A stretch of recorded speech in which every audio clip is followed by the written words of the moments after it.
चलिए ठीक है। अभी फिर से शुरू कर दो। छंद का सामान्य परिचय हम जान चुके थे। छंद गणों से मिलकर बनते हैं। हमने पहले भी कई गण पढ़े थे। यमाता राजहंस लगा, यगण मगण तगण तगण इत्यादि जो गण हैं, कुल 8 गण होते हैं। स्क्रीन दिख रही है ना? उसका भी थोड़ा सामान्य परिचय जान लेते हैं। छंद शास्त्र के जो प्रवर्तक हैं वो पिंगल ऋषि हैं और इन्होंने छंद सूत्र लिखे हैं। इनका जो ग्रंथ है उसका नाम है छंद सूत्र। इसके आधार पर इन्होंने लिखा तो वैदिक छंदों के ऊपर है, पर प्रथम छंद ग्रंथ यही है। वेद में जो छंद होते हैं उनका लौकिक में प्रयोग नहीं होता है। जैसे गायत्री, उष्णिक, त्रिष्टुप, बेहती, पंक्ति, अनुष्टुप इत्यादि छंद है, सिर्फ अनुष्टुप का ही लौकिक में प्रयोग करते हैं हम। बाकी अन्य छंदों का लौकिक में प्रयोग नहीं होता। लौकिक में मतलब हम लोग प्रयोग नहीं कर सकते हैं। हम गायत्री छंद में श्लोक नहीं बना सकते हैं, क्योंकि वह वैदिक छंद है। वैदिक वेद में ही प्रयोग होंगे अथवा वैदिक साहित्य में प्रयोग होंगे, अन्य स्थानों पर नहीं हो सकते हैं। छंद क्या होते हैं? तो जो रचना अक्षर मात्रा गति यति आदि नियमों से युक्त होती है उसे छंद कहते हैं। आप लोगों ने भी पढ़ा होगा, यदि हिंदी में कभी पढ़ा हो, दोहा, सोरठा इत्यादि चौपाई जो होते हैं। और उस दिन भी मैंने बताया था किरण जोत जी को कि उनके जो ग्रंथ है उस ग्रंथ में भी कई प्रकार के छंद मिलते हैं, पवित्र ग्रंथ गुरु ग्रंथ साहिब में। तो ऐसे हर जो भी आपकी धार्मिक पुस्तक होगी, यदि हम कोई भी धार्मिक पुस्तक ले लें, गीता, रामायण, पुराण, बाइबल, हर ग्रंथ में जो भी धार्मिक पुस्तक होगी, होली बुक होगी, उस बुक में कोई ना कोई छंद का प्रयोग अवश्य होगा। तो उन्हीं को संस्कृत में जो छंद होते हैं हम उन संस्कृत छंदों के बारे में जानेंगे। लघु गुरु जानते हैं सभी लोग?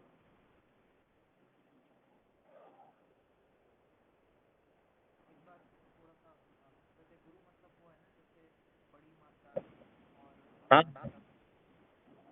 तो छोटा आ, छोटा ई, छोटा ऊ, छोटे रे, रे, आ ई उ री रे, ये जो वर्ण है, ये वर्ण ह्रस्व वर्णों में आते हैं। ठीक है?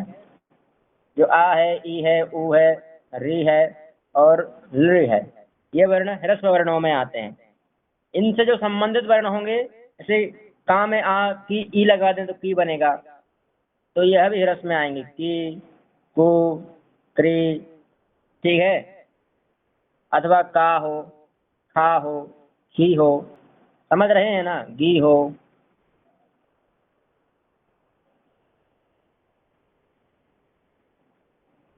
डी हो, हु हो। अरे ये तो धीर हो गया। ये जो वर्ण लिखे हैं सभी, ये सभी ह्रस्व वर्ण हैं। यदि ह्रस्व स्वर से युक्त हो अथवा ह्रस्व स्वर ही हो तो वह ह्रस्व माने जाते हैं। इनको हम लघु कहते हैं। ठीक है? ह्रस्वम नाम लघु, जो ह्रस्व हैं वही लघु होते हैं और जो दीर्घ होते हैं उन्हें हम गुरु कहते हैं। साहित्य की भाषा में इनको गुरु कहा जाता है। ठीक है? अभी हमने व्याकरण पढ़ी थी, तो व्याकरण में ह्रस्व हमने पढ़े थे, है ना? ह्रस्व दीर्घ प्लुत, यह 3 भेद पढ़े थे। अब साहित्य पढ़ रहे हैं, तो साहित्य में क्या होता है? साहित्य में ह्रस्व को लघु कहते हैं और दीर्घ को गुरु कहते हैं। इसमें प्लुत नहीं होता। साहित्य शास्त्र में प्लुत की कोई वो नहीं होता। प्लुत का प्रयोग हम करेंगे, पर प्लुत को वर्ण के अनुसार अलग नहीं माना जाता। प्लुत को दीर्घ का ही एक भेद मान लिया जाता है, दीर्घ ही माना जाता है। ठीक है? वैसे प्लुत का प्रयोग नहीं होता है, पर कभी ये हो भी जाए तो दीर्घ की श्रेणी में ही आ जाए। लघु गुरु समझ गए? अब गुरु और देख लेते हैं। गुरु हैं आ, ई, उ, री, ए, ऐ, ओ, औ। और एक है अम, अह। देख पा रहे हैं ना? 1 2 3 4 5 6 7 8 9 10, 10 वर्ण हैं ये 10 वर्ण जो हैं वह दीर्घ के भेद हैं। दीर्घ मतलब गुरु के भेद हैं। ठीक है?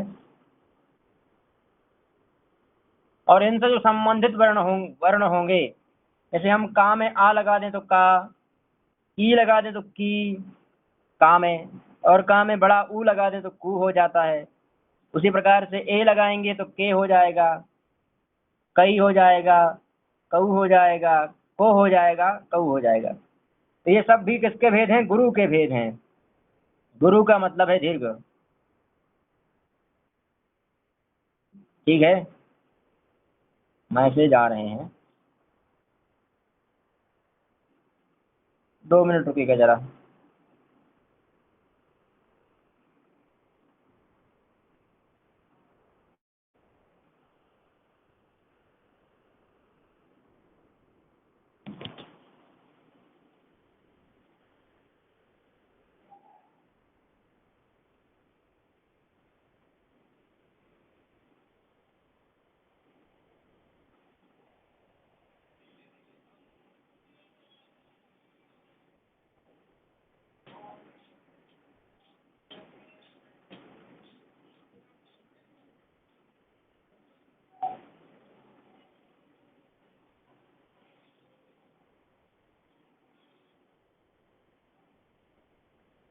जी, प्रारंभ करते हैं।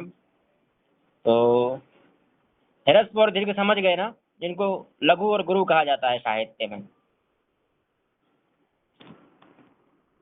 ठीक है, ज्ञात हुआ। हरिओम। जी। ठीक है। अब ये दीर्घ वही है, कौन दीर्घ होगा कौन लघु होगा उसको आप लोग जानते ही हैं, दीर्घ लघु।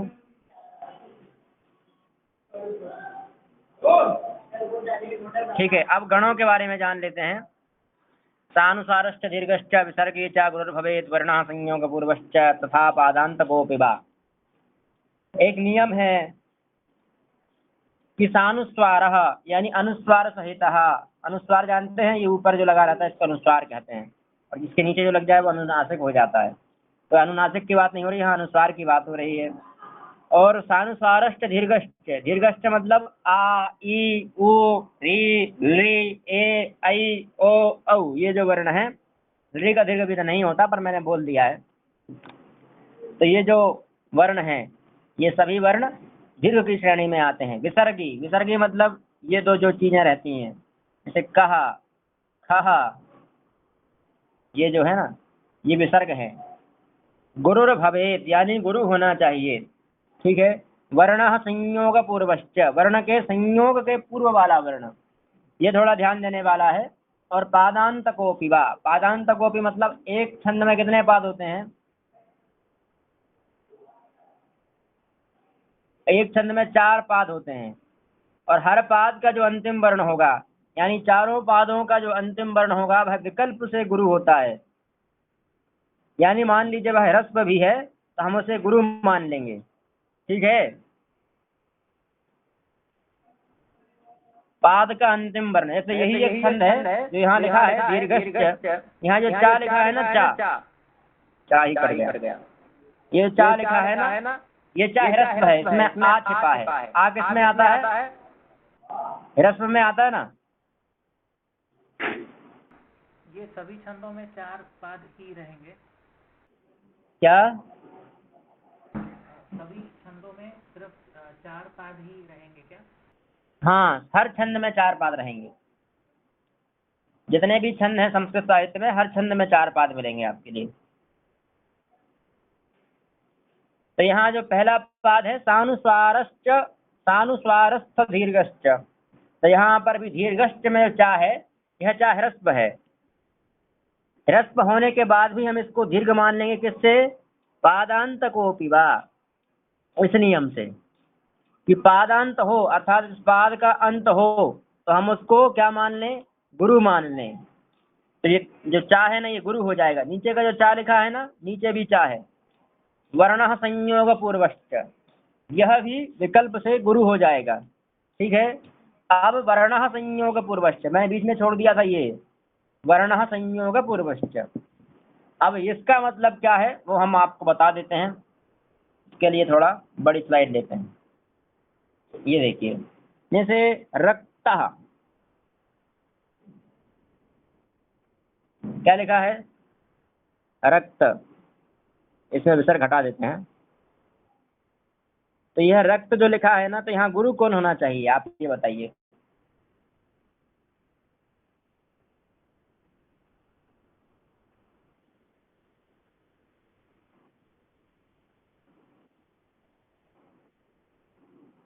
कहाँ नहीं होगा, देखिए ध्यान दीजिए, वही मैं कह रहा हूँ कि दरअसल गुरु कौन होगा, संयोग पूर्वश्च। उन्होंने कहा ना संयोग, तो दो या दो से अधिक अक्षरों को संयोग कहते हैं। हलोनंतराः संयोगः, पढ़ा है आपने, एक सूत्र पढ़ाया था मैंने, हलोनंतराः संयोगः, याद है? हलोनंतराः संयोगः, हल का अनंतर होना ही संयोग है। जैसे आपने पढ़ा होगा एक, अरेक्षा, ये पढ़ा है, जी ये इन तीन वर्णों से मिलकर बनता है। ऐसे ही त्रा,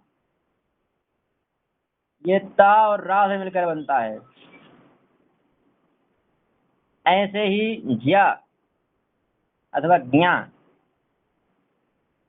यह बनता है जा प्लस ज्ञा, अरे ये वाला ज्ञा प्लस आ, ठीक है, तो ज्ञा बन जाता है।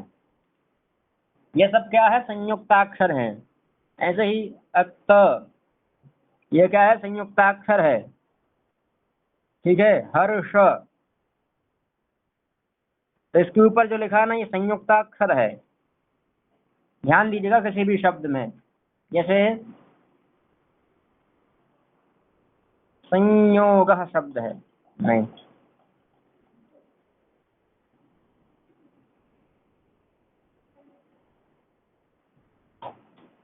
शुष्क शब्द है, तो ये संयुक्ताक्षर शब्द है, ठीक है।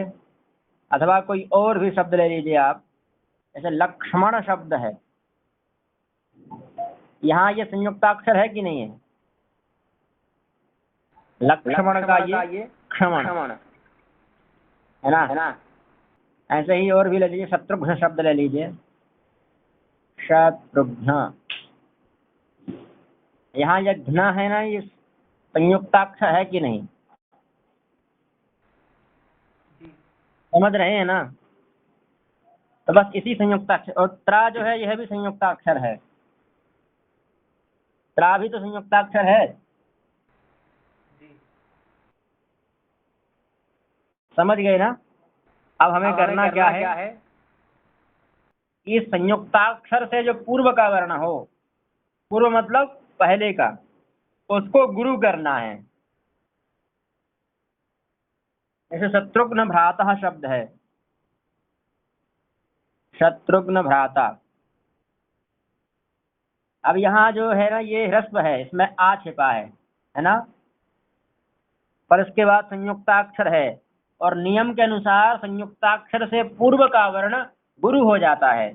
तो इस नियम के अनुसार शत्रुघ्न जो है, इस शत्रुघ्न का सा गुरु हो जाएगा, ये गुरु हो जाएगा। गुरु का चिन्ह जो है वो 5 से निर्देशित करते हैं हम, ऐसा 5 से एक चिन्ह बनाते हैं, 5, मैंने इसको बिगाड़ दिया है, ऐसे बनाते हैं, तो ये गुरु हो गया। एस टाइप का भी कर सकते हैं आप।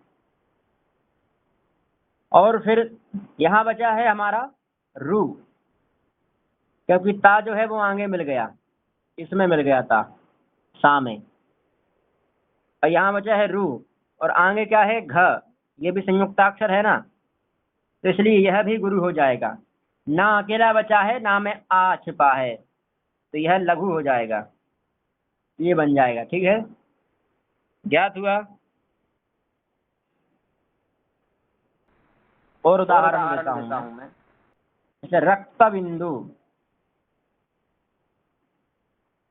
अब यहाँ पर यह जो रक्त बिंदु है, इसमें एक अक्त जो है वह गुरु है कि नहीं, मतलब संयुक्ताक्षर है कि नहीं, का और सा से मिलकर बना है रक्त, और इसका आदि वर्ण जो होगा वह गुरु हो जाएगा, ता लघु रह जाएगा। यहाँ पर भी जो नादु है यह लघु है, पर संयुक्ताक्षर है, और संयुक्ताक्षर होने से उसका आदि वर्ण गुरु हो जाएगा और वह लघु रह जाएगा,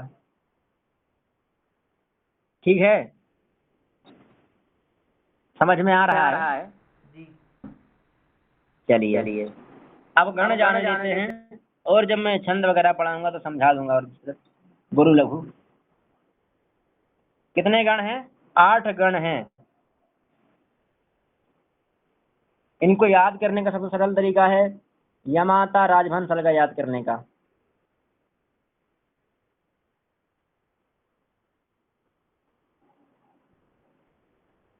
आपको ये याद करना है यमाता राजभान सलगा। अगर ये याद हो गया तो सारे गण याद हो जाएंगे। ठीक है, नीचे दिया होगा इनमें, ये दिखा है यमाता राजभान सलगा। ये याद कर लिया ना तो सारे गण याद हो जाएंगे। अब देखिए मगन में क्या होता है, मगन में तीनों गुरु होते हैं। जैसे उदाहरण दिया इन्होंने मानधाता, उदाहरण कुछ और दिया है, लिखा कुछ और है, मानधाता उदाहरण दिया है। अरे मानधाता, अब यहाँ पर माँ क्या है, तथा गुरु है, आकार छिपा है ना इसमें, पर आगे संयुक्ताक्षर भी है तो इसलिए भी गुरु हो जाएगा। धा भी गुरु है, इसमें आ छिपा है, ता भी गुरु है, तो मानधाता ऐसा बन जाएगा। इसलिए मगन में तीनों गुरु होते हैं। फिर नगण जो है, इस नगण में तीनों लघु होते हैं। न सल, मानधाता में न लघु नहीं होगा क्या? नहीं माँ लघु नहीं होगा ना, न न ध के पहले जो आधा न है, नहीं वो उसको गिनना नहीं है, आधे अक्षरों को गिनते नहीं है। अच्छा जी, हमें पूर्ण अक्षर ही गिनना है। ये पूर्ण अक्षर है, ये पूर्ण अक्षर है जिसमें स्वर लगा हो, स्वर सहित जो व्यंजन हो उस व्यंजन की कीमत होती है। ठीक है। जैसे धन सहित व्यक्ति की कीमत होती है, ऐसे ही स्वर सहित व्यंजन की कीमत होती है। इसलिए यहाँ पर इसको एक मानेंगे गुरु, धा को गुरु मानेंगे और ता को गुरु मानेंगे। तीनों गुरु वर्ण हो जाएंगे मगण में। और मगण यहाँ देखिए, मगण इसमें ये है मगण, मैं उसको बिल्कुल बड़ा कर देता हूँ। मातारा, देख पा रहे हैं ये जो मातारा लिखा है ना, यही मगण का स्वरूप है। माँ से जो प्रारंभ होता है और अगले दो वर्णों तक जाता है, वही मातारा गण है, मगण है। तो इसमें तीनों वर्ण गुरु दिख रहे हैं ना, माँ भी गुरु है, माँ भी गुरु है, ता भी गुरु है, रा भी गुरु है। जी ठीक है, मैं एक वीडियो भेज दूंगा आपके लिए, मैंने पहले वीडियो बनाई है, इस पर भेजी भी होगी, उसमें और अच्छा समझ में आ जाएगा। फिर सरल जो है, इस गण में भी, इस गण में भी तीनों लघु होते हैं। सरल, तीनों में छोटा आ है ना, इसलिए लघु लघु हो जाएंगे। अगला है भगण। भगण का आदि वर्ण गुरु होता है, आदि मतलब प्रथम वर्ण। ठीक है, जैसे भोजन शब्द दिया है तो भोजन में पहला वर्ण जो है भो, वह गुरु हो जाएगा, जा न लघु हो जाएंगे। इसी प्रकार से यगण है, इस यगण में भी प्रथमाक्षर लघु होता है। जैसे यशोदा, यहाँ या में जो है वह लघु हो जाएगा, या शोदा गुरु हो जाएगा और दा भी गुरु हो जाएगा। जगण में जो है मध्यम वर्ण गुरु हो जाता है, मध्यम अक्षर जो है वह गुरु हो जाता है। देखिए जगण ये है और ये जवान, उसका उदाहरण दिया है जवान। तो यह लघु, यह गुरु, यह लघु। और दूसरा उदाहरण कोई देना हो, रगण, इसका मध्यम अक्षर लघु होता है, इसका गुरु था, इसका लघु हो गया। ऐसे राक्षसी, राक्षसी में देखिए राक्षसी, का और शा मिलकर राक्षा बनता है ना, ये तो आप लोग जानते ही हैं। तो यहाँ ऊपर क्या है, एक का छिपा है, वह का इसमें आ जाएगा रा में, तो यह बन जाएगा गुरु। वैसे भी गुरु ही था, उसमें आ था, गुरु ही था, पर उसको भी बुला लेंगे क्योंकि उसकी भी आवश्यकता है। यहाँ बचेगा सिर्फ शाह, ये वाला शाह, अरे ये वाला नहीं, ये वाला शाह। ठीक है, तो यह लघु हो जाएगा। सी जो है दीर्घ ईकार है यहाँ पर, तो यह भी गुरु हो जाएगी। तो राक्षसी शब्द बनेगा। अगला शब्द है सगण का। सगण में अंतिम अक्षर गुरु होता है। सविता जो शब्द दिया है, सा लघु, बी लघु, ता गुरु हो जाता है। और सगण, सगण मतलब अंतिम अक्षर लघु। आपको याद करने के लिए सबसे अच्छी ट्रिक जो है वह यमाता राजभवन सलगा ही है। इसमें देख लीजिए, आकाश में आ गुरु, का गुरु और शा लघु। और एक और श्लोक दिया है, मस्त्र गुरु त्रिलघुश्च नकारो। मह, अगर आप संस्कृत थोड़ी बहुत जानते हैं तो मस्त्र गुरु, मह मतलब मगण, तीनों गुरु होते हैं मगण के, ठीक है। मगण में तीनों गुरु होंगे। त्रिलघुश्च नकारो, नकार में नगण में तीनों लघु होंगे। भादी गुरु, भगण का आदि वर्ण गुरु होगा, भगण जो है उसका आदि वर्ण गुरु होगा। पुनरादि लघुर्या, और जो यगण है ना इसका आदि वर्ण लघु होगा, यमाता। पुनरादि, पुनः मतलब फिर से, आदि ही मतलब पहला, और लघु मतलब लघु, और यह मतलब यगण, ठीक है। जो मतलब जगण। गुरु मध्य गतो, इसमें गुरु मध्य का होगा, यानी मध्य का वर्ण गुरु होगा। रल मध्य, यानी रगण में भी लघु मध्य में होगा, जो रगण है इसमें लघु मध्य में होगा। राज भा, ये गुरु है, ये लघु, ये गुरु, तो मध्य में क्या है, लघु है, यही ये कह रहा है रलभा। सौंत गुरु, यानी सवर्ग का अंतिम वर्ण गुरु, सगण का अंतिम वर्ण गुरु होता है, अंत गुरु। सलगा, तो यहाँ अंतिम वर्ण जो है यही गुरु है, यही बता रहा है संत गुरु। कथितोंत लघुस्तः, और अंत का वर्ण हो जाएगा लघु, किसमें, ताराज में, तगण में। तगण में अंतिम वर्ण लघु हो जाता है, ठीक है। और उसका सरल तरीका जो है वह है यमाता राजभान सलगा का। यदि आपने ये लाइन याद कर ली, यमाता राजभान सलगा, तो इससे 3 अक्षर के गण बने। जैसे यगण में ये 3 गण हो गए, ठीक है। मगण में ये 3 गण हैं, तगण में ये 3 गण हैं, रगण में ये 3 गण हैं, जगण में ये 3 गण हैं, भगण में ये 3 हैं, नगण में ये 3 हैं, और सगण में ये 3 हैं, ठीक है। ऐसे ही इन 3 का अगर आप बना देंगे, ये 3, फिर ये 3, फिर ये 3, फिर ये 3, फिर ये 3, और फिर ये वाले 3, तो इस प्रकार से कुल आपके 8 गण बन जाएंगे।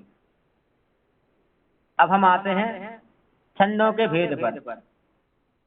छंदों के कई भेद हो जाते हैं। सबसे पहले 2 भेद मुख्य हैं, एक है वार्णिक छंद और एक है मात्रिक छंद। वार्णिक छंद जिनमें वर्णों को गिना जाता है, ठीक है। वार्णिक छंद वो हैं जिनमें वर्णों को प्राथमिकता दी जाती है। वर्ण जानते हैं, का, खा, गा, इनसे लेकर जो हा तक जाते हैं ये सब वर्ण हैं। और त्रा, छ, त्र, ज्ञा, त जो भी है ये सब भी व्यंजन ही हैं, ठीक है। वर्ण या व्यंजन? हाँ, वर्ण या व्यंजन? व्यंजन ही वर्ण है। अच्छा, हाँ, ठीक है, ठीक है, व्यंजन ही वर्ण है और स्वर भी वर्ण ही है। वर्ण उसको कहते हैं, बस तो सामान्यतः आप समझिए, तो वर्ण वही है जो स्वर, वर्ण वही है जो व्यंजन है, पर व्यंजन बिना स्वर के अस्तित्व में नहीं है। जैसे हम लिखें का, तो यह का बिना स्वर के अस्तित्व में नहीं है। जब तक कि इसमें छोटा आ ना लग जाए यह का नहीं हो पाएगा, छोटी ई ना लगे यह की नहीं होगा, और छोटा ऊ ना लगे तो कू नहीं होगा, बड़ा ऊ नहीं लगे तो कू नहीं होगा। के करना हो, को करना हो, है ना, अथवा कम करना हो, कहा करना हो, तो इसके लिए हमें आवश्यकता पड़ती है स्वरों की। और मात्रिक छंद वो हैं जो आ, ई, उ, रिल, रि, ये मान लीजिए आपको, इनको जिसमें गिनना पड़े, ठीक है। यहाँ पर गिनने की पद्धति क्या होती है, तो जो लघु वर्ण होंगे उनको 1 संख्या दी जाती है। लघु वर्णों की 1 संख्या होती है और दीर्घ वर्णों की 2 संख्या होती है। ये 1 है, हिंदी में लिख दिया है मैंने, और ये 2 है। लघु वर्ण जो होंगे उनको हम मात्रिक छंदों में 1 संख्या देते हैं, और दीर्घ वर्ण जो होंगे उनको 2 संख्या देते हैं। तो उसमें संख्याएं गिनी जाती हैं। जैसे आपने अगर चौपाई छंद पढ़ा हो तो चौपाई छंद में 16-16 मात्राएं होती हैं। उसके भी 4 पाद होते हैं, उसमें भी 16-16 मात्राएं होती हैं। दोहा छंद में 13-11 मात्राएं होती हैं। एक पाद में विषम वृत्तों में 13 मात्राएं, समवृत्तों में 11 मात्राएं। और सोरठा में इसका उल्टा कर दिया जाता है। सोरठा में 11 मात्राएं विषम वृत्तों में और समवृत्तों में 13 मात्राएं होती हैं। ये हिंदी के छंद बता रहा हूँ। अब संस्कृत के छंदों की ओर बढ़ते हैं। सबसे पहला जो हमारा श्लोक है वह कौन सा है? अनुष्टुप छंद है। ठीक है, अनुष्टुप जी, सम और विषम। हाँ, सम और विषम रह गए, सही बात है। सम छंद ऐसे छंद होते हैं जिनके चारों चरणों में समान वर्ण होते हैं। मात्राएं मान लीजिए अथवा वर्ण मान लीजिए, ठीक है। जैसे उदाहरण देते हैं हम, अनुष्टुप है, शिखरणी है, उपजाति है, इंद्रवज्रा है, उपेंद्रवज्रा है, प्रहर्षिणी है, वंशस्थ है, ये सब सम छंद हैं, ठीक है। फिर आते हैं अर्ध सम छंद, जिनमें 2 पाद सम हो, 2 सम नहीं हो। 1 और 3 समान होते हैं और 2 और 4 असमान होते हैं, ठीक है। यानी इनमें अलग मात्राएं होंगी, एक पहले और तीसरे पाद में। हर छंद में कितने पाद होते हैं? 4 पाद होते हैं। तो यहाँ पहले और तीसरे पाद में अलग मात्राएं होंगी अथवा अलग वर्ण होंगे, और दूसरे और चौथे पाद में यानी सम छंदों में, सम पादों में, सम मतलब जानते हैं 2, 4, 6, 8, 10, और विषम मतलब 1, 3, 5, 7, 9, ये जो विषम है। तो विषम छंदों में अलग मात्राएं होंगी अथवा अलग वर्ण होंगे, सम छंदों में अलग वर्ण होंगे अथवा अलग स्वर मात्राएं होंगी, ठीक है। यह अर्ध सम छंद होते हैं। जैसे पुष्पिताग्रा छंद है, ठीक है, छंद है पुष्पिताग्रा।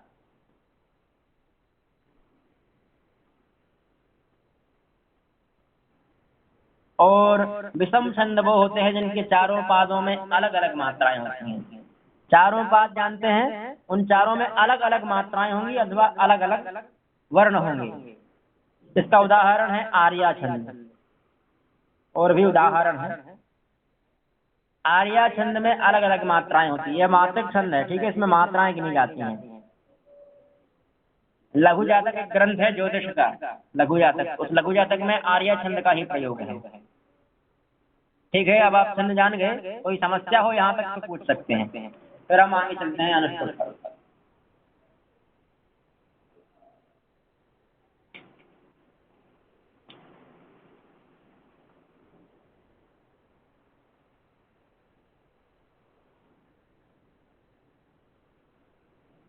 कोई समस्या नहीं है? नहीं, ठीक है, ठीक है। अब अनुष्टुप छंद पर चलते हैं। सबसे पहले इसका जान लेते हैं अनुष्टुप श्लोक के बारे में। अनुष्टुप छंद जो है रामायण, भागवत, महाभारत, गीता, पुराण, वेद, शास्त्र इत्यादि सब में इसका प्रयोग मिलता है। जितने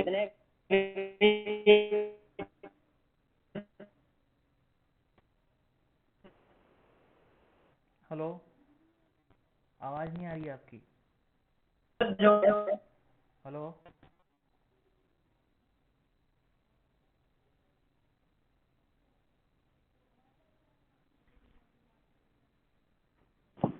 अब आ रही है? हाँ अब आ रही है। चलिए ठीक है।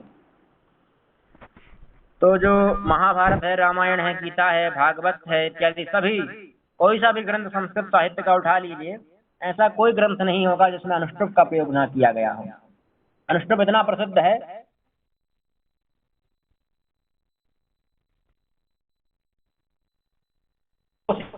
तो कल आप एक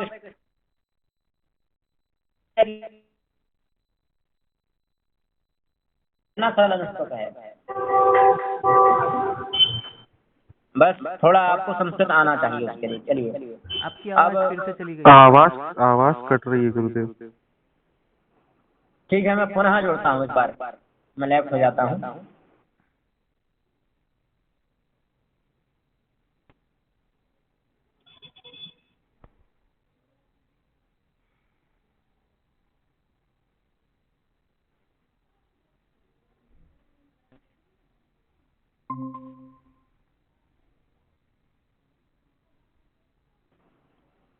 अब आ रही है आवाज? जी आ रही है अभी। चलिए ठीक है। तो संस्कृत के छंदों में यह सबसे प्रचलित छंद है। मुख्यतः रामायण महाभारत पुराण आदि में से इसी छंद का प्रयोग हुआ है। इसके प्रत्येक पाद में 8 अक्षर होते हैं। आपको ध्यान क्या रखना है, इसमें 8 अक्षर होते हैं। अक्षर मतलब वर्ण होते हैं, ठीक है। इन्हीं 8 अक्षरों से यह समवृत्त छंद कहा जा सकता है। ये कौन सा छंद है? समवृत्त है। समवृत्त होने से, अरे स्क्रीन शेयर करना भूल गया।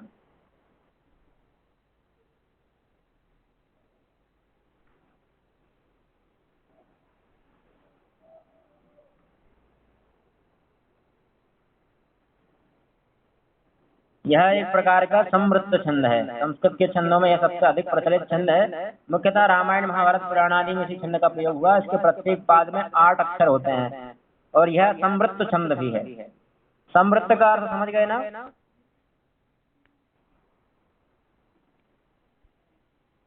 जी समझ। यानी चारों पादों में 8 अक्षर होंगे। 8 इसमें, 8 इसमें और 8 इसमें। टोटल कितने होंगे? 32 अक्षर। 32 अक्षर अथवा वर्ण, ठीक है।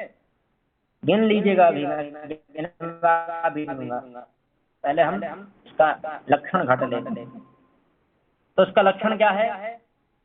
श्लोके षष्ठम गुरुरगेयम सर्वत्र लघु पंचमम द्विचतुष्पादयो ह्रस्वम सप्तमम दीर्घमन्ययोः। इसका एक नाम क्या है? श्लोक, ठीक है। श्लोक नाम है इसका, इसलिए यहाँ क्या लिखा गया है? श्लोके। श्लोके इत्युक्ते किम?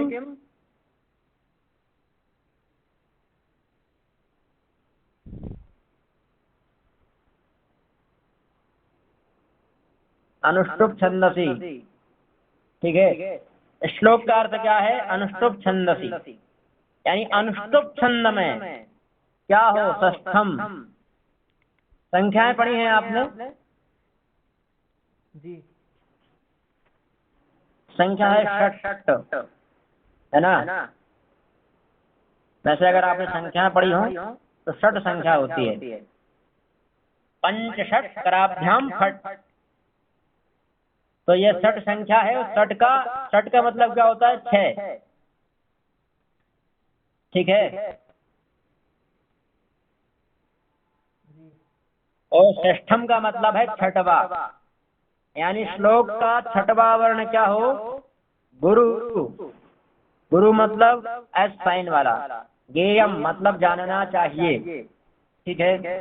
सर्वत्र, सर्वत्र मतलब सर्वस्मिन। लघु, लघु मतलब आई वाला साइन। पंचमम यानी 5वां वर्ण। और सर्वस्मिन का अर्थ क्या है? चारों पादों में। चारों पादों में लघु होगा, पंचम वर्ण। और षष्ठम वर्ण चारों पादों में गुरु होगा, ठीक है। 2 नियम यहाँ मिल गए हमारे लिए, समझे? एक तो षष्ठ वर्ण जो होगा वह गुरु होगा चारों पादों में, और एक पंचम वर्ण जो होगा वह लघु होगा, दीर्घ होगा अथवा गुरु होगा, ठीक है। और सर्वत्रम लघु पंचमम, इतना ज्ञान हुआ। अब इसको देख लीजिए, यह एक पाद है, अनुष्टुप ही है ना ये। एक बात और ध्यान से सुनिए, जिस छंद का लक्षण हम जान रहे हैं उस छंद का लक्षण उसी छंद में होता है, ठीक है। यदि आप अनुष्टुप पढ़ रहे हैं तो अनुष्टुप छंद का लक्षण अनुष्टुप में ही होगा। यदि आप इंद्रवज्रा पढ़ेंगे तो इंद्रवज्रा का लक्षण इंद्रवज्रा छंद में ही होगा। अगर वंशस्थ पढ़ेंगे तो वंशस्थ छंद का लक्षण भी वंशस्थ छंद में ही होगा। शिखरणी छंद का लक्षण शिखरणी छंद में ही होगा। उसी प्रकार से यहाँ यह पहला वर्ण, ये दूसरा, ये तीसरा, ये चौथा और ये 5वां है। 5वां, हाँ 5वां लघु है। हाँ। हेलो, आवाज नहीं आ रही आपकी? लघु है कि नहीं है? हाँ 5वां लघु है। हाँ, छोटा ऊ है ना इसमें, तो लघु है। अब ये रू है, इसमें भी छोटा ऊ ही है, पर नहीं, यहाँ लिखा बड़ा है कि श्लोके। हाँ, बड़ा वो है ना। नहीं नहीं, ठीक है ठीक है। छोटा ऊ है, अगर बड़ा ऊ होता तो ऐसा लिखते इसको रू। हाँ हाँ, ये छोटा ऊ है, ठीक है। पर इसमें लिखा है कि श्लोके षष्ठम गुरुर्गेयम, छठा वर्ण तो गुरु होना चाहिए, तो ये गुरु क्यों नहीं है?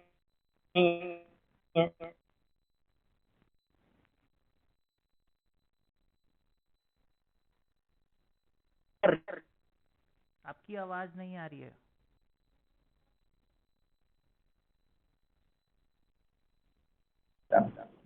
आवाज नहीं आ रही है आपकी। अब आ रही है? हाँ। ठीक है। तो जो ये आप रेफ देख रहे हैं यहाँ, रेफ, रेफ ही गोल हो गई। ये जो रेफ दिख रही है ना ऊपर, हाँ, रेफ, रेफ मतलब समझते हैं? आधार। हाँ, आधा रा। तो यह आधा रा इस रा में मिल जाएगा, तो यह गुरु हो जाएगा। ठीक है, किस में मिलेगा ये? इसके पूर्व वाले वर्ण में। हाँ जैसे हमने रक्तः पढ़ा था ना, रक्तः, तो यहाँ जो संबंधित वर्ण था वो इसमें मिल रहा था, रा में। हाँ हाँ हाँ, उसी प्रकार से यहाँ पर भी जो रा है, यह रा इस रा में मिल जाएगा। जी। ठीक है, तो यह गुरु हो जाएगा, तो षष्ठ वर्ण गुरु हो जाएगा। अब नीचे वाले पाद में देखिए, first, second, third, fourth, fifth, ये लघु है। जी। गुरु जो है लघु है ना, और पंचमम यह गुरु हो गया, क्योंकि इसके ऊपर क्या है?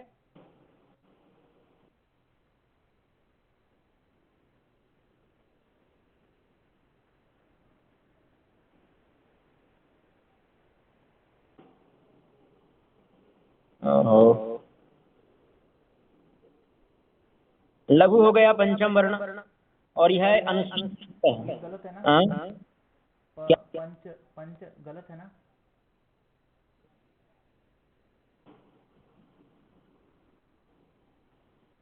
जी कहिए। पंच गलत है ना? पंच क्यों गलत है? वो आधा न।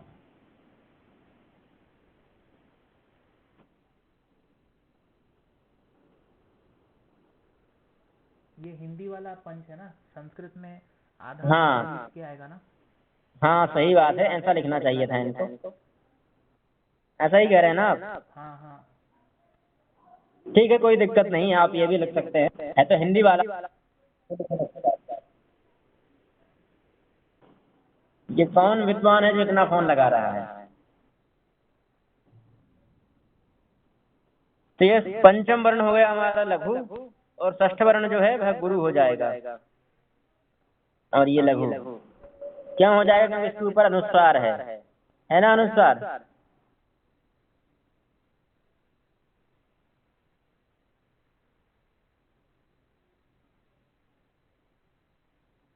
अनुस्वार से गुरु हो जाएगा वो।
ठीक है, स्क्रीन दिख रही है सभी को?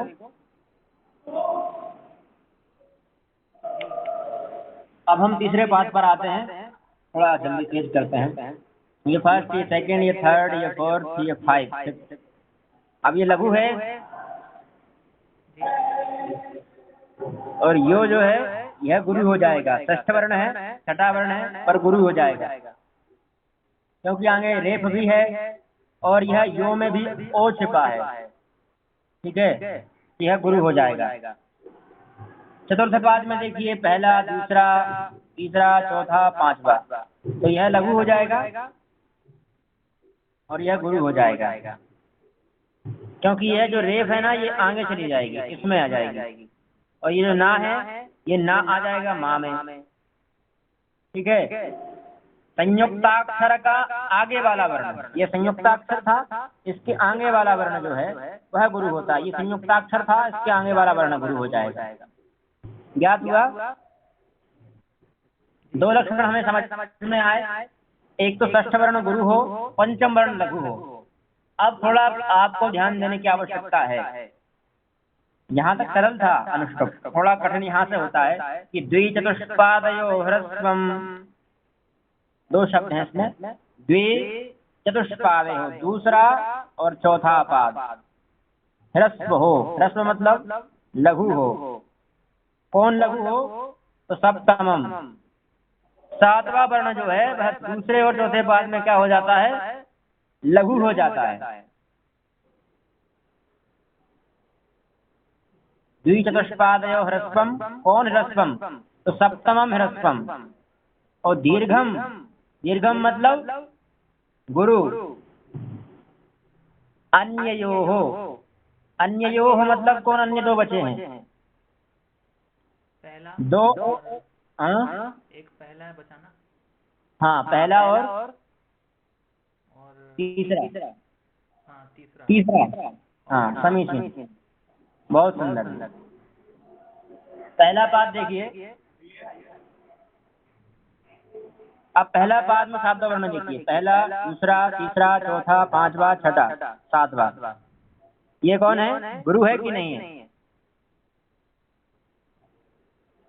ये यम में ए है ना, तो गुरु हुआ कि नहीं?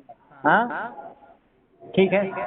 और अब देखिए, ये द्वितीय पाद है, ये फर्स्ट था, ये फर्स्ट पाद था, ये सेकंड पाद है।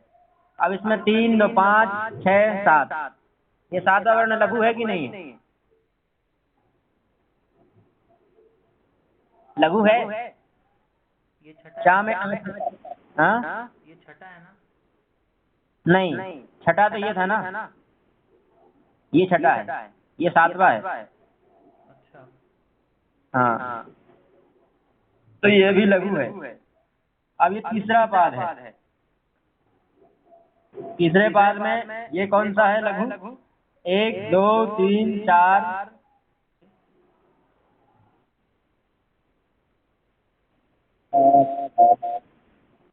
कक्षा नहीं लेने देंगे लघु।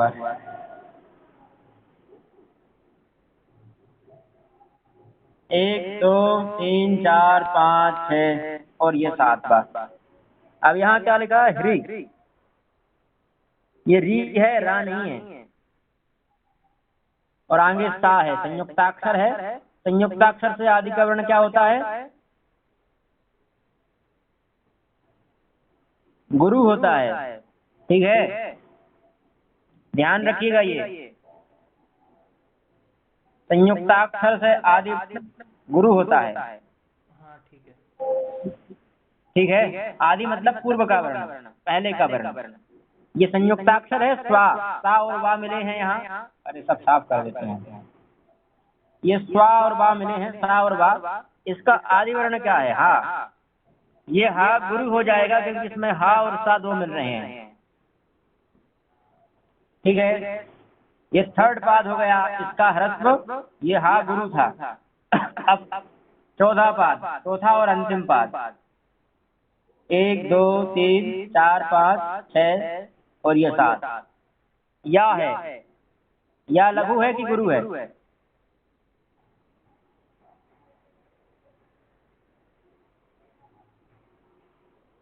बताइए,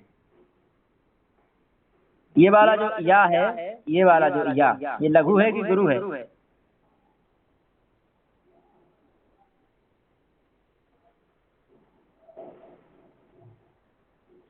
छोटा आ है ना इसमें, हाँ, तो ये लघु होगा।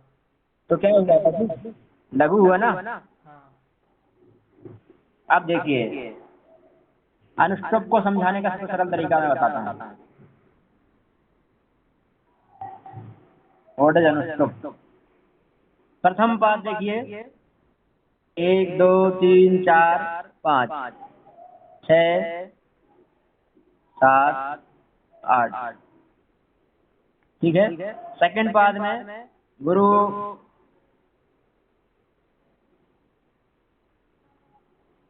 ठीक है। थर्ड पाद में देख लीजिए, इसमें ज्यादा लाइन हो गई हैं।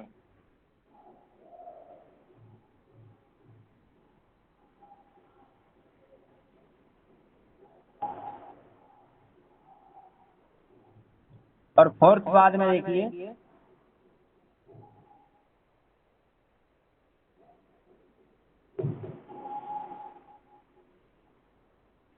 ये एक ही है, दो कर दिए हैं। ये गुरु, ये लघु, ये लघु। आपको ध्यान कहाँ देना है? बस इतने पर, इन तीनों पर, इन तीनों पर, इन तीनों पर। बाकी यहाँ कोई भी वर्ण हो, कोई दिक्कत नहीं है। पहला, दूसरा, तीसरा, चौथा और आठवां। अनुष्टुप में कितने वर्ण होते हैं? 8। 1 2 3 4 5 6 7 और 8। तो आपको ध्यान कहाँ देना है? 5 पर, 6 पर और 7 पर। पांचवा क्या होना चाहिए? लघु। लघु सदैव। छठा वर्ण सदैव गुरु होना चाहिए। सातवां वर्ण पहले और तीसरे पाद में होगा। गुरु का सिंबल ऐसे ना, तो वो उसमें आएगा। हाँ, गुरु हो जाएगा। और दूसरे और चौथे पाद में लघु रहेगा। अनुष्टुप समझ गए ना? जी। चलिए अब आगे चलते हैं। इसका एक उदाहरण भी देख लेते हैं। उदाहरण भी दिया है उन्होंने। यदा यदा हि धर्मस्य ग्लानिर्भवति भारत अभ्युत्थानम् अधर्मस्य तदात्मानं सृजाम्यहम्। अब देखिए यहाँ 1 2 3 4 5, पांचवा लघु है, जी। छठा गुरु, सातवां गुरु। कौन सा पाद है? प्रथम पाद है। अब सेकंड पाद में देखिए 1 2 3 4 5, पांचवा क्या है? लघु। छठा गुरु है, सातवां लघु है। और ये ता जो है ना, ये विकल्प से गुरु हो गया है। यहाँ भी जो या है वो विकल्प से गुरु है। अगर आप गुरु नहीं भी माने तो भी कोई दिक्कत नहीं है, पर ये विकल्प से गुरु हो जाते हैं अंतिम वर्ण, ठीक है।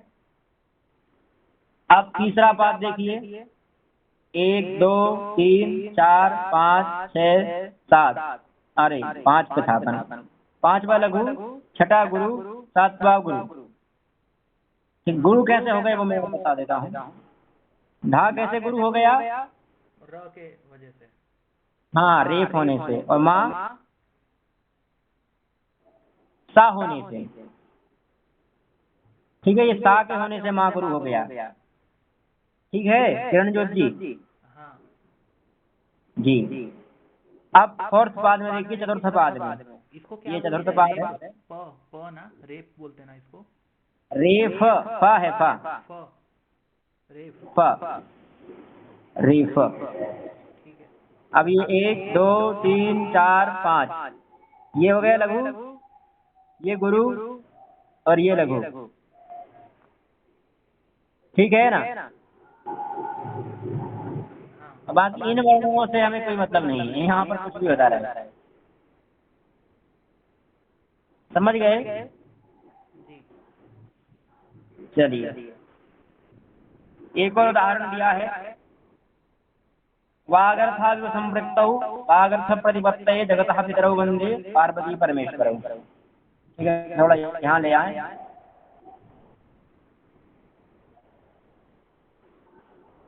ये हो गया वागर्था दीव, ये 4 अक्षर हो गए, पहला पाद है ये। 5वां अक्षर लघु है,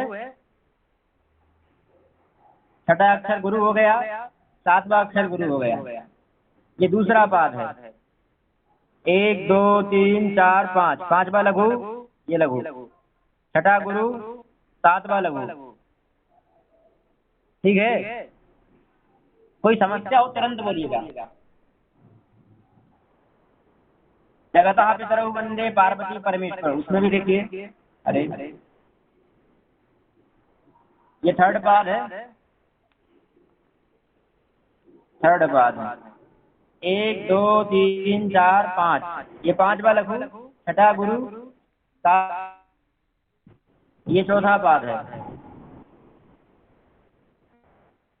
तो first second third fourth fifth, ये 5वां लघु, 6ठा गुरु, 7वां लघु।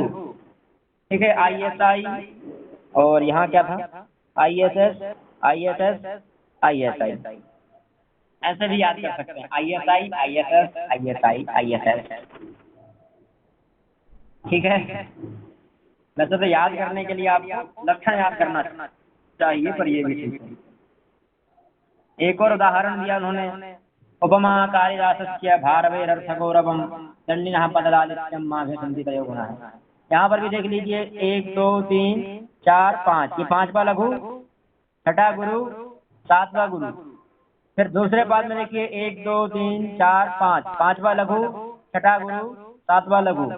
1 2 3 4 5, ये 5वां लघु, 6ठा गुरु, 7वां लघु।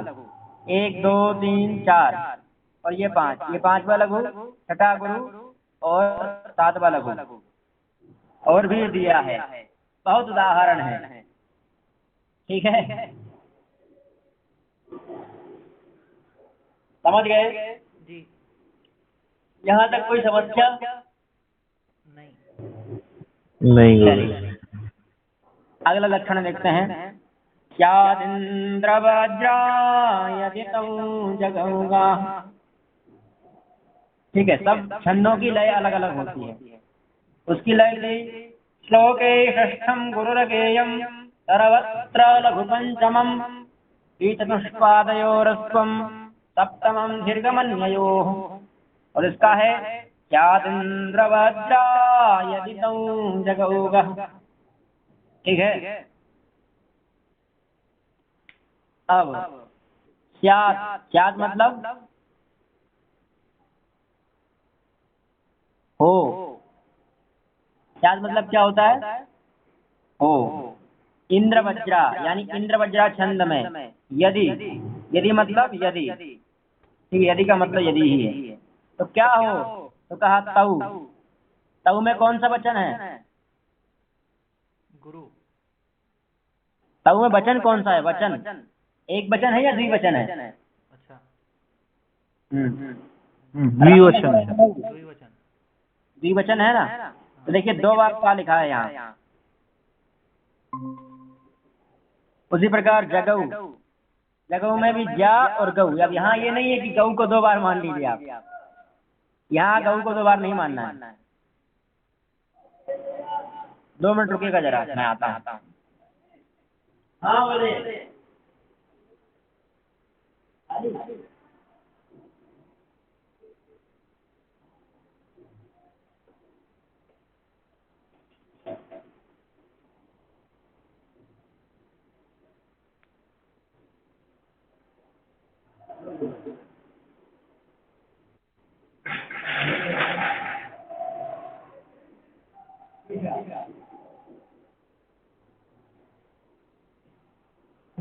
ठीक है, तो जा और गा दोनों मिले हैं, इसलिए जगऊ लिखा है। ठीक है, यहाँ गा 2 बार नहीं है, गा एक ही बार है।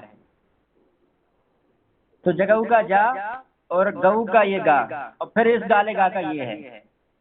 ठीक है, अब इन दोनों के अक्षर मिला लीजिए। तगण में आता है ये तगण का ही है, ये जगण है। ये गा मतलब गुरु, और इस गा का मतलब भी गुरु। टोटल कितने वर्ण होंगे? 11। कितने वर्ण होंगे इस छंद में? कितने वर्ण होंगे? 11। 11। और टोटल छंद में कितने वर्ण होंगे? 44, हाँ 4 पाद है ना? 4 पादों में 44 वर्ण हो जाएंगे। स्वर्गच्युतानामिह जीवलोके, कितना सुंदर श्लोक है। तगण, तगण में कौन कौन से वर्ण आते हैं? हाँ, तगण में क्या होता है? 2 गुरु 1 लघु, यही ताराज। जगण में जभान, और गा मतलब गुरु, गा मतलब गुरु। ठीक है। अब जमाइए, तगण मतलब ताराज। अगर यमाता राजभर सलवा के अनुसार देखें तो ताराज है इसका मतलब। ताराज का मतलब है कि 2 गुरु और 1 लघु। देखिए यहाँ गुरु है क्या? स्वाधा, आगे क्या है? संयुक्ताक्षर रेव, है कि नहीं? तो ये गुरु हो जाएगा कि नहीं होगा? हाँ और फिर गा भी गुरु हो जाएगा। क्यों हो जाएगा? च क्या है? समीचीनम। और यू हो जाएगा लघु, क्योंकि यू छोटा ऊ है ना यू में। हाँ फिर ता में बड़ा आ है इसलिए गुरु हो गया, ना में बड़ा आ है इसलिए गुरु हो गया, मी में छोटा ई है इसलिए गुरु हो गई, लघु हो गया। फिर हा में कुछ नहीं है, आ है इसलिए लघु। जी में बड़ी ई है इसलिए गुरु। वा में छोटा आ है इसलिए लघु। लोके में लो क्या है? ओ वाला, इसलिए गुरु। का में ए है इसलिए गुरु हो गया। ठीक है।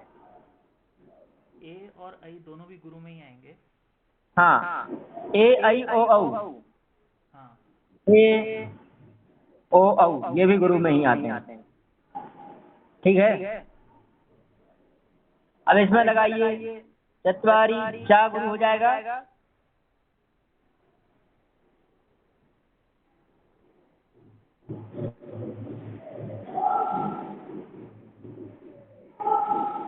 चत्वारी गुरु में चा गुरु हो जाएगा, वा गुरु हो जाएगा, रा लघु, वा गुरु, ये भी गुरु हो जाएगा, ये लघु, ये लघु, ये गुरु हो जाएगा, ये लघु, और ये भी गुरु हो जाएंगे दोनों। ठीक है। समझ गए ना कैसे हो गए? हाँ हाँ संयुक्ताक्षर होने से गुरु हो जाते हैं कहीं कहीं। ठीक है। ठीक। अब यहाँ देखिए दानम प्रसंगों में, अरे ये गुरु, ये गुरु, ये लघु हो जाएगा। कैसे हो गया? क्योंकि इसकी जो रा है ना वो यहाँ आ गया, हाँ ये पा बचा बस। फिर ये गुरु, ये गुरु, ये लघु, ये लघु, ये गुरु, ये लघु, ये गुरु, ये गुरु। ठीक है। हाँ अब अगला, इसमें भी ये गुरु, ये गुरु, ये लघु, ये गुरु, और फिर ये भी गुरु, ये लघु, ये लघु, ये गुरु। सम्यताम, ये गुरु हो जाएगा, ये लघु, ये गुरु, ये गुरु। ठीक है। तर्पणंच, ऐसा है ये तर्पणंच, ये जो अनुस्वार है गलत लिखा है। ठीक है, समझ गए? जी।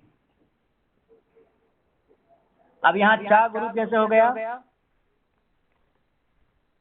ये वाला चा कैसे गुरु हो गया?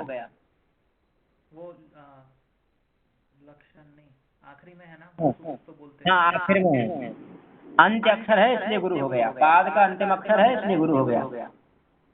ठीक है। स्वर्गच्युतानामि, स्वर्गच्युतानामि हजीवलोके चत्वारि चिन्नानि वसन्ति देहे, दानं प्रसंगो मधुरा च वाणी, देवार्चनं पंडित तर्पणं च।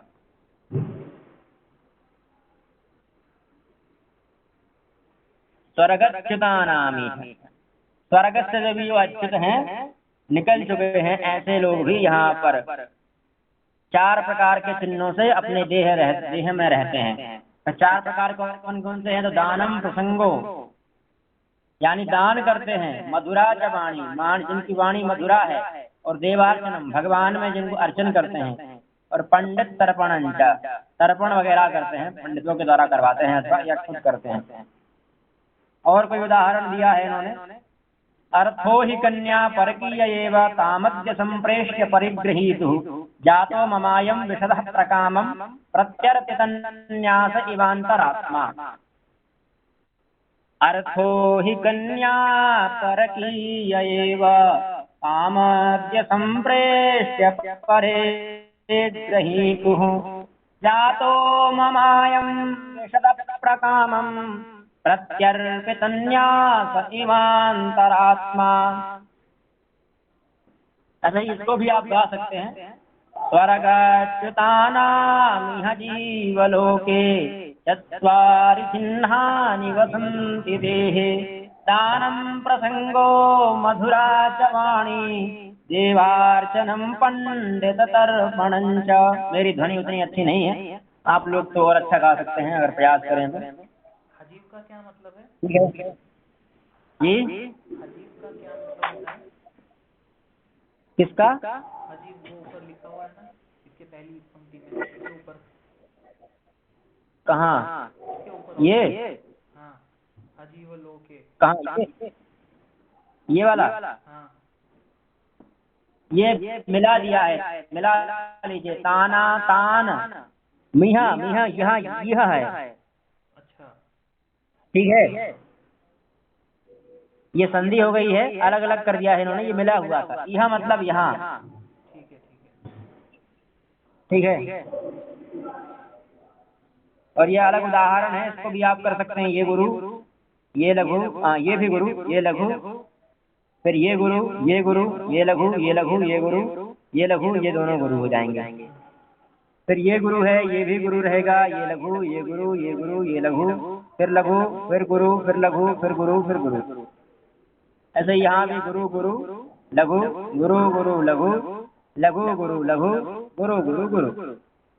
ठीक है, कोई समस्या तो नहीं है? नहीं। प्रत्यर्पितन्यासैवान्तरात्मा, इसका भी आप मान लीजिए।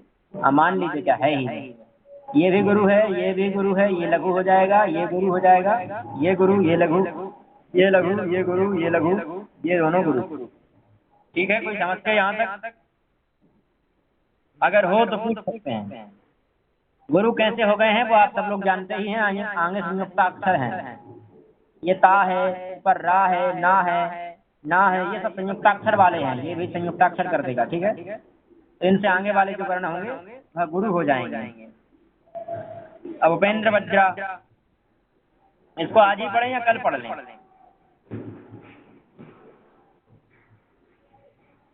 देखो, आपको जैसे ठीक लग रहा है।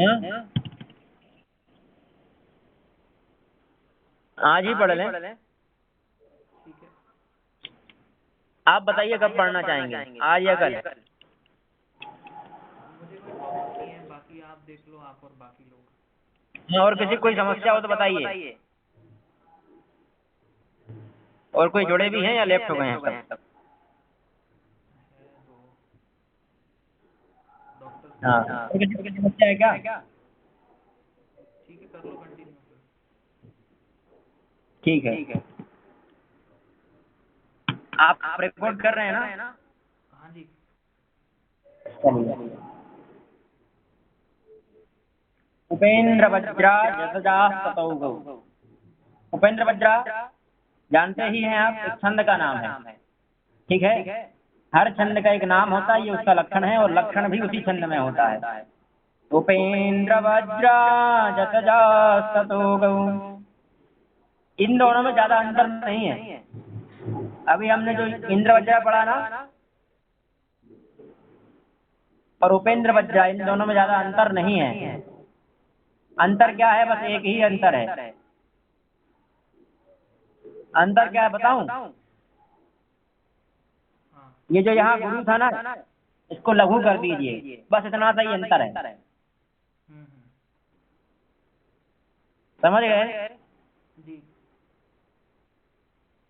जो यहाँ पर गुरु हो रहा था उसको हम लघु कर देना, तो ये टोटल का टोटल उपेंद्र वज्रा बन जाएगा। तो इसमें एकमात्र और देख लीजिए, जा मतलब जगण, ता मतलब तगण, जा मतलब जगण, ता मतलब ततो मतलब बाद में। ठीक है, गौ मतलब दो बार गौ, यहाँ गौ मतलब है द्विवचन। ठीक है, इसलिए दो बार गा लिया गया है। ठीक है, यानी जगण तगण जगण गुरु गुरु। अब क्रम देखिए आप, वहाँ क्रम क्या था मैं बताऊं? ये था वहाँ क्रम, SSI, SSI, ISI और SS। अंतर क्या है? शुरू का लघु हो गया। हाँ बस ये यहाँ पर ये जो दीर्घ था वो लघु हो गया, बस इतना ही अंतर है और कोई अंतर नहीं। इसका श्लोक भी बहुत फेमस है, आप लोगों ने पढ़ा भी होगा, शायद महाभारत का है ये। त्वमेव माता च पिता त्वमेव माता च पिता त्वमेव त्वमेव बन्धुश्च सखा त्वमेव त्वमेव विद्या द्रविणं त्वमेव त्वमेव सर्वं मम देव देव। तो यहाँ पर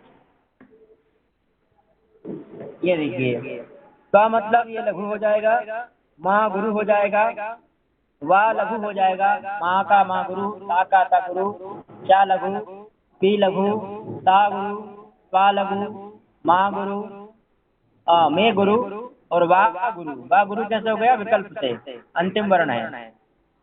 एक बार त्वमेव का फिर से बता दो। किसका? त्वमेव। त्वमेव मतलब वो लघु कैसे हो रहा है? त्व गुरु होगा ना?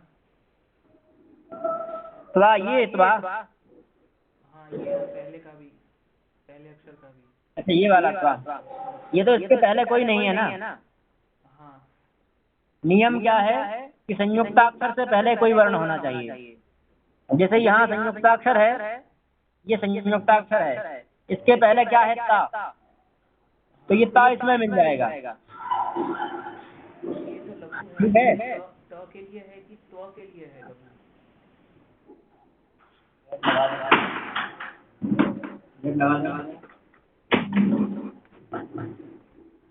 तो ये त्वा है, ये इसमें मिल जाएगा।